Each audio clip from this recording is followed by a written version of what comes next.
বাজারে ক্রেতা বিক্রেতার সংখ্যা কখনো কম কখনো বেশি থাকে এবং ক্রেতা বিক্রেতা একটি অসম জাতীয়, আগে ছিল সম, এখন হচ্ছে অসম জাতীয় দ্রব্য বা আংশিক প্রতিযোগিতা বা অসম প্রতিযোগিতার ভিত্তিতে দ্রব্য সামগ্রী ক্রয় বিক্রয় করে, তাকে বলা হচ্ছে অপূর্ণ প্রতিযোগিতামূলক বাজার। তার মানে যে বাজারে ক্রেতা বিক্রেতার সংখ্যা কখনো কম কখনো বেশি থাকে, ক্রেতা বিক্রেতা একটি অসম জাতীয় দ্রব্য আংশিক প্রতিযোগিতা বা অসম প্রতিযোগিতার ভিত্তিতে ক্রয় বিক্রয় করে, তাকে বলা হচ্ছে অপূর্ণ প্রতিযোগিতামূলক বাজার। আশা করি তুমি বিষয়টা বুঝতে পারবা সহজে এবং মনেও রাখতে পারবা। দেখো, আমরা উৎপাদন আয় পূর্ণ প্রতিযোগিতামূলক বাজারও 3 ধরনের, আবার অপূর্ণ প্রতিযোগিতামূলক বাজারও 3 ধরনের। এটা হচ্ছে মোট আয় টোটাল রেভিনিউ, গড় আয় অ্যাভারেজ রেভিনিউ, প্রান্তিক আয় মার্জিনাল রেভিনিউ। এগুলো কিন্তু তুমি সহজে মনে রাখতে পারবা। আচ্ছা, এখন একটু দেখবো আমরা হচ্ছে একটা তালিকা দেখব।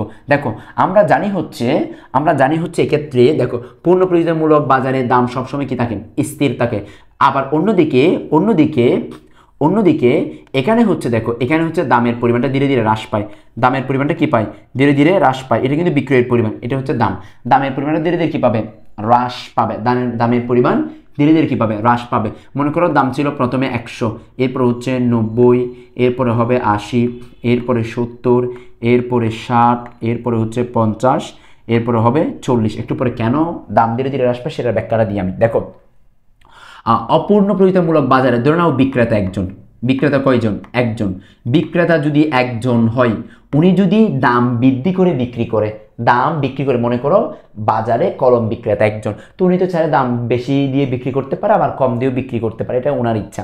এখন উনি যদি দাম বেশি দিয়ে বিক্রি করে, তখন কিন্তু ভোক্তা এই কলম আর ক্রয় করতে চাইবে না, নিরুৎসাহিত হবে। তখন ওনারা চাইবে এটার বিকল্প কি ব্যবহার করা যেতে পারে, অন্য কোনো দ্রব্য ব্যবহার করা যেতে পারে কিনা সেটা চিন্তা করবে।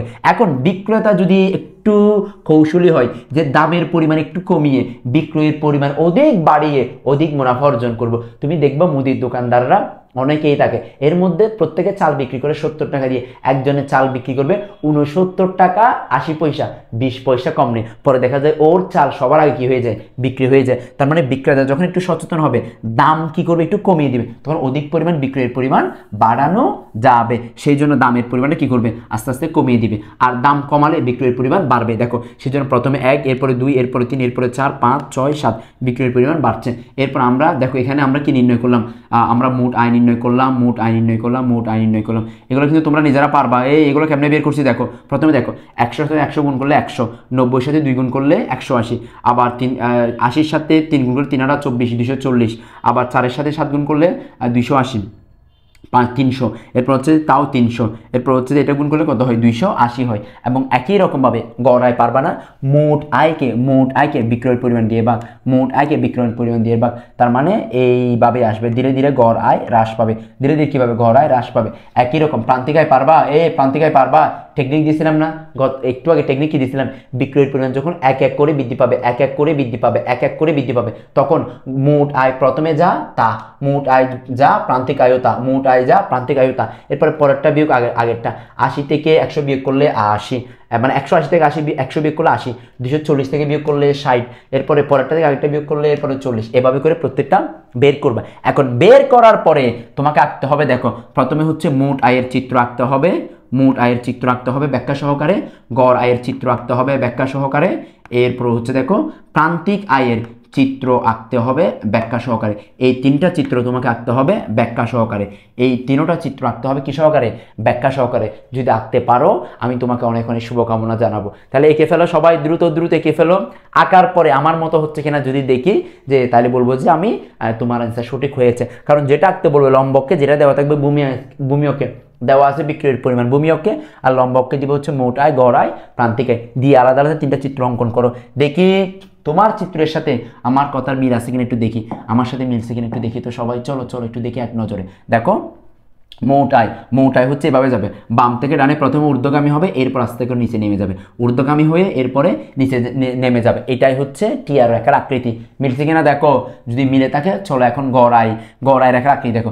গড় আয় রেখার আকৃতি হচ্ছে হাতের বাম থেকে ডানে আস্তে আস্তে নেমে যাচ্ছে, তাহলে বাম থেকে ডানে নিম্নগামী, এটা হচ্ছে গড় আয় রেখা। আচ্ছা, এরপরে দেখবো হচ্ছে আমরা দেখবো প্রান্তিক আয়। দেখো বাম থেকে ডানে একেবারে নিম্ন নিম্নগামী, ওই যে ক্রমহ্রাসমান প্রান্তিক উপযোগ বিধির মতো বাম থেকে ডানে নিম্নগামী একদম নিচে নেমে যাচ্ছে, -20 এটা একদম সবার নিচে আসছে, সেই জন্য হচ্ছে একদম নিচে নেমে গেছে। আশা করি এগুলো বুঝতে পারবা তুমি, এবং এগুলো কিন্তু পরীক্ষার প্রশ্নে আসবে, পরীক্ষার প্রশ্নে মাস্ট আসবে। যদি অ্যান্সার করতে না পারো তাহলে তোমার জন্যই ক্ষতিকারক হয়ে দাঁড়াবে আর কি, তাহলে তোমাকে পরিপূর্ণ অ্যান্সার করতে হবে। সো আজকে আর কথা না বাড়াই, ইনশাল্লাহ এই বিষয়গুলো যদি তোমার কাছে ভালো মনে হয় তাহলে একটু অবশ্যই আমাকে জানাবা। আর তোমাদের সবার জন্য অর্থনীতি প্রথম পত্রে আমার লেখা একটি বই আছে, অর্থনীতি সলিউশন, অর্থনীতি প্রথম পত্র। এই বইটা একেবারে পূর্ণাঙ্গ সব কিছু দেওয়া আছে, এই বইটা পড়লে এর বাইরে আর কোনো কিছু লাগবে না। আর তোমরা সেকেন্ড ইয়ারে যারা আছো বা সেকেন্ড ইয়ারে উঠবা, তোমাদের জন্য দ্বিতীয় পত্রের জন্য আমার আরও একটি বই আছে, এটা হচ্ছে দ্বিতীয় পত্রের বই। এই বইটি পড়লে ইনশাল্লাহ এর বাইরে আর কোনো কিছু লাগবে না। সো আশা করি তোমাদের সবার জন্য অনেক অনেক শুভকামনা রইল। তোমাদের সাথে দেখা হবে অন্য কোনো দিন অন্য কোনো ভিডিওতে। আসসালামু আলাইকুম সবাইকে।